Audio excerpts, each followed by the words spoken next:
Hello, good morning. Durga Pal ma'am की class में आप सबका स्वागत है। Good morning class, welcome back to Durga Pal ma'am's class.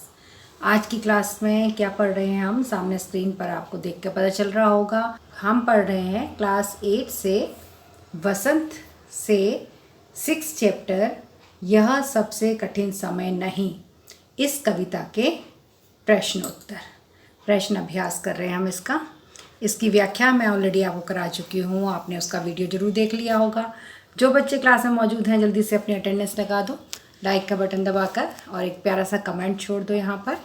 आज कुछ उन बच्चों के नाम मैं लूँगी जिन्होंने कमेंट पिछले वीडियोज़ में कमेंट दिए थे, उनके नाम आज इस वीडियो में लिए जाएंगे। पहला प्रश्न है, यह कठिन समय नहीं है, यह बताने के लिए कविता में कौन कौन से तर्क प्रस्तुत किए गए हैं, स्पष्ट कीजिए। यह कठिन समय नहीं है, यह बताने के लिए कवि ने निम्नलिखित तर्क दिए हैं। कौन से? पहला है, अभी भी चिड़िया चोंच में तिनके दबाए उड़ने को तैयार है क्योंकि वह नीड़ का निर्माण करना चाहती है। अभी भी चिड़िया अपने चोंच में तिनका दबाकर उड़ रही है क्योंकि वो अपने लिए घोंसला बनाना चाहती है।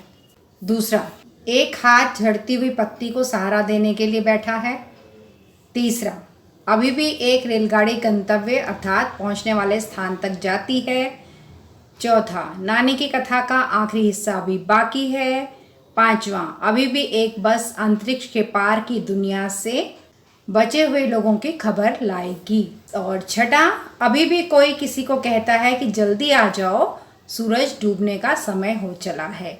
तो ये तर्क दिए हैं कवि ने ये दिख बताने के लिए कि ये अभी कठिन समय नहीं है। अगला प्रश्न है, चिड़िया चोंच में तिनका दबाकर उड़ने की तैयारी में क्यों है? वह तिनकों का क्या करती होगी? लिखिए। चिड़िया अपनी चोंच में तिनका दबाकर उड़ने की तैयारी में है क्योंकि सूरज डूबने का समय हो चुका है। उसके डूबने से पहले चिड़िया अपने लिए घोंसला बनाना चाहती है। वह तिनके से अपने लिए घोंसला तैयार कर उसमें अपने बच्चों के साथ रहेगी। घोंसला उसके परिवार की सुरक्षा करता है। घोंसला उसके परिवार को सुरक्षा प्रदान करता है। प्रदान करना मतलब देना, सुरक्षा देता है उसके परिवार। अगला प्रश्न है, कविता में कई बार अभी भी का प्रयोग करके बातें रखी गई हैं। अभी भी का प्रयोग करते हुए 3 वाक्य बनाइए और देखिए उसमें लगातार, निरंतर, बिना रुके चलने वाले किसी कार्य का भाव निकल रहा है या नहीं। मतलब कविता में अभी भी ये शब्द आया है कि अभी भी ऐसा है, अभी भी ऐसा है। तो आपको भी अभी भी इन शब्द का प्रयोग करके 3 वाक्य बनाने हैं। लेकिन जो भी आप वाक्य बनाएंगे उन वाक्यों से ये भाव निकल के आना चाहिए कि वो काम अभी हो रहा है, चल रहा है, निरंतर कंटिन्यूअसली काम हो रहा है। तो इसका पहला वाक्य है, मुझे अभी भी सिरदर्द है। तो इसमें निरंतरता आ रही है ना कि सिरदर्द हो रहा है अभी भी। दूसरा है, अभी भी गांव में बच्चे कई मील पैदल चलकर स्कूल जाते हैं। अभी भी वो जा रहे हैं। और तीसरा है, हम अभी भी अंग्रेजी सीख रहे हैं। मतलब ये तीनों काम अभी भी हो रहे हैं, चलते जा रहे हैं, तीनों काम रुके नहीं हैं, हो नहीं चुके हैं। तो इन तीनों वाक्यों में निरंतरता का भाव निकल कर आ रहा है। चौथा प्रश्न है, नहीं और अभी भी, इन दोनों का एक साथ प्रयोग करके 3 वाक्य फिर से बनाइए आप और देखिए नहीं अभी भी के पीछे कौन से भाव छिपे हो सकते हैं। तो उत्तर में है, नहीं अभी भी मेरी परीक्षा की तैयारी कम है। दूसरा है, नहीं अभी भी इमारत का निर्माण नहीं हुआ है। तीसरा है, नहीं अभी भी मेहमान के आने में देर है।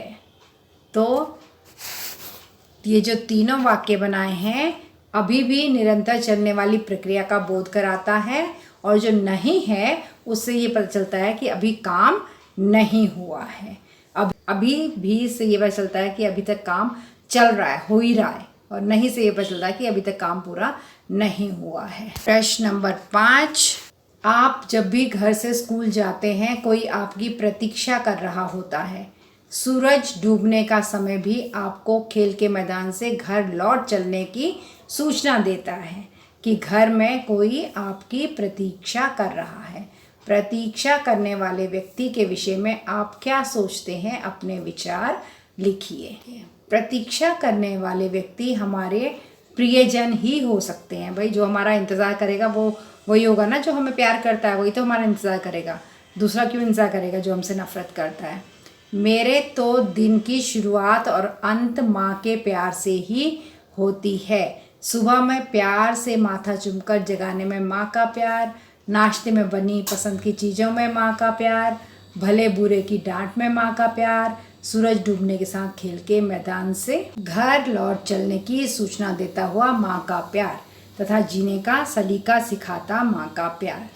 तो माँ ही है जो सबसे ज़्यादा प्यार करती है, और माँ ही है जो सब कुछ हमें सिखाती है, और माँ ही है जो हमारा इंतज़ार भी करती है। तो माँ सलीका सिखाती है, माँ हमें खाना खिलाती है, नाश्ता कराती है, कपड़े लेके आती है, कपड़े धो के देती है, सारा काम माँ करती है। तो सब चीज़ों में माँ का प्यार छिपा हुआ होता है। और जब शाम को हम देर तक घर नहीं पहुँचते हैं तो हमारी माँ ही होती है जो हमारा इंतज़ार कर रही होती है कि बच्चा अभी तक घर नहीं आया। तो ये इन सब बातों में माँ का प्यार छिपा हुआ होता है। यह प्यारा सा कमेंट करने वाले बच्चों की दीपा सक्सेना जी ने कमेंट किया है, थैंक यू मैम। और होशियार सिंह इनका कमेंट आया है, हार्ट बना के भेजा है इन्होंने। तो ये इनका हार्ट पहुंचा है मेरे पास।